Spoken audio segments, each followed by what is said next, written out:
Kamusta mga kabayan? Ni hao! Welcome po ulit sa aming kusina. Ngayong hapon po, isamahan niyo ako.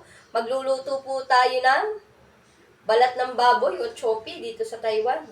Samahan niyo po ako kung paano ko ito pasasarapin. Lalagyan din po natin siya ng kenchay.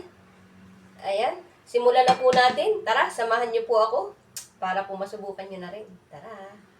Simulan na natin. Mainit na ang ating kawali. Lagyan lang natin ng konting mantika. Ilagay na natin ang ating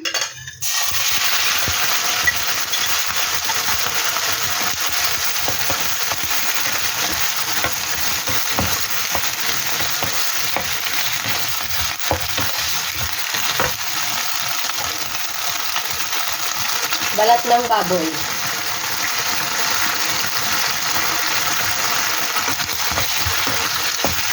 Ano to, hindi to labog na labog, yung sakto lang, yung chewy lang ba.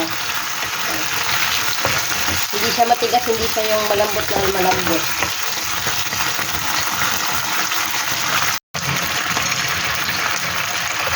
Kapag ganyan na, lagyan na natin ng kunting toyo, pangpalasa lang.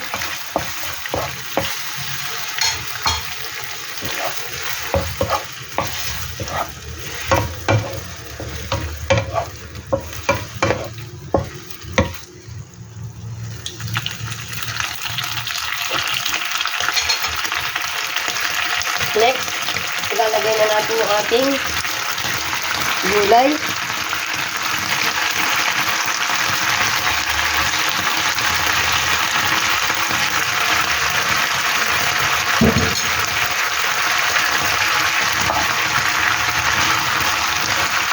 Haluin lang natin.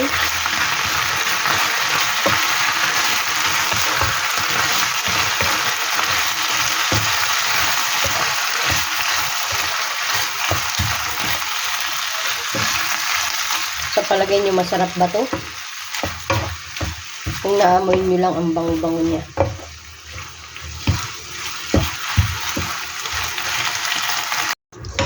Kapag ganyan na yung ating niluluto,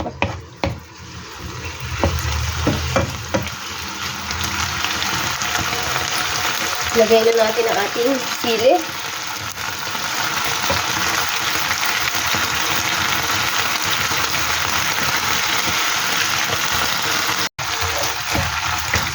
Okay na to.